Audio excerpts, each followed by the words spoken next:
From my lofty heights, I observe the global chessboard. I see nations moving like pieces in an ancient game where the rules are written far from the eyes of the world. Today, my gaze turns to the Americas, where one nation, the United States, is currently offering a $50 million reward for the capture of Venezuelan dictator Nicolás Maduro, a reward greater than that offered for Osama bin Laden. But we need to understand this major action in what they call the war on drug cartels. Go, go, go. Police! Police! Many are lost, confused by the media hype, but after all, what led to this major move by the United States?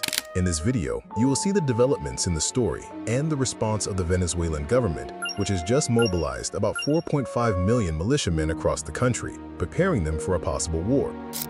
To understand today's storm, we must look at the seeds planted yesterday. His name was Hugo Chávez.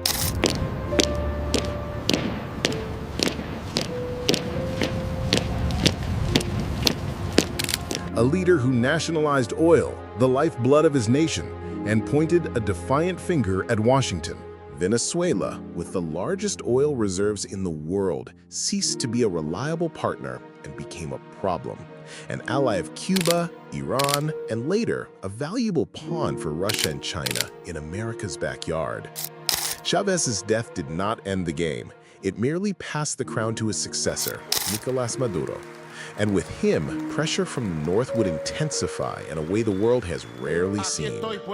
He cumplido con la Constitución.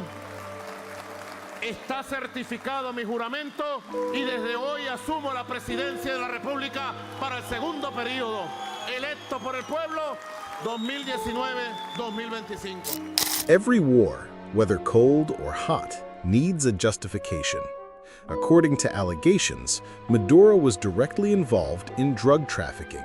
The name whispered in the corridors of power is Cartel de los Soles, an alleged criminal organization based in Venezuela, which, according to the U.S. Treasury Department, has corrupted all Venezuelan state institutions, including sectors of the armed forces, intelligence services, legislature, and judiciary, to facilitate drug trafficking to the United States. And who would be the leader of this cartel? The dictator himself, Nicolás Maduro. The accusation was made. Maduro was no longer just a dictator. He was, in the eyes of America, a true threat to the state.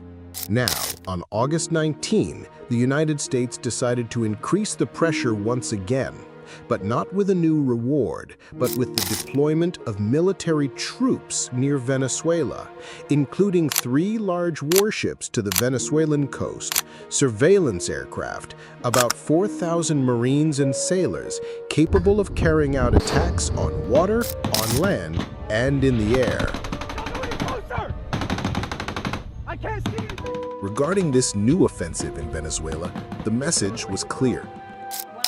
With respect to Venezuela, President Trump has been very clear and consistent. He's prepared to use every element of American power to stop drugs from flooding into our country and to bring those responsible to justice. The Maduro regime is not the legitimate government of Venezuela. It is a narco-terror cartel.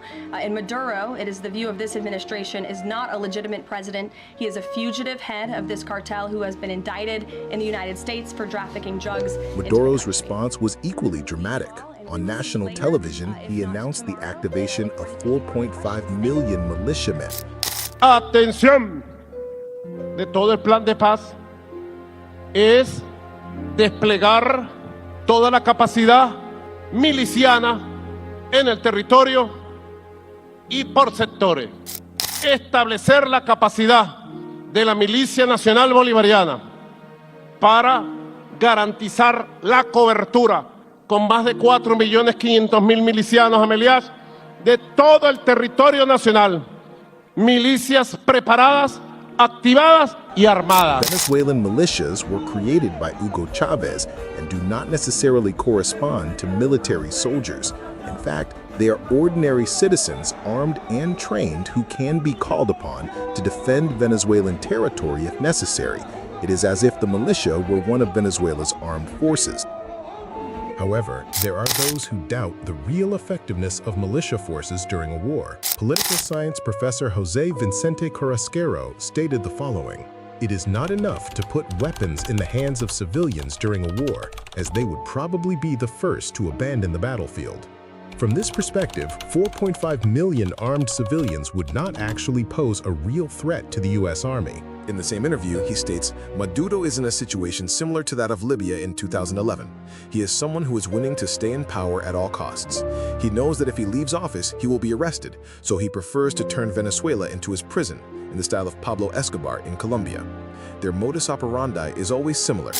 And speaking of Colombia, formerly a strong ally of the U.S. in the region, Maduro asked his neighbor for help.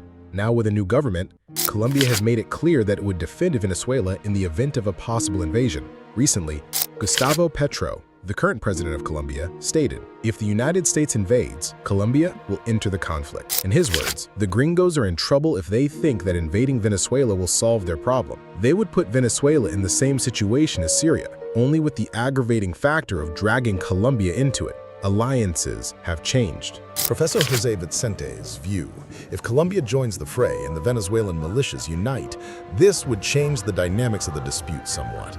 But what if this really happened? Well, in this scenario, even with the alliance between the two countries, the United States would still have the greater military strength, even with the combined forces of the two armies. Recently, Global Firepower conducted a study involving 145 countries, analyzing the military forces of each one. The list, which was updated in 2025, places the United States at the top of the world's military power rankings, followed by Russia and China, while in Latin America, Colombia ranks 46th and Peru and Venezuela rank 50th. In a more direct comparison, the United States has 1.39 million active military personnel, 440,000 in the reserves, and a military budget of $895 billion.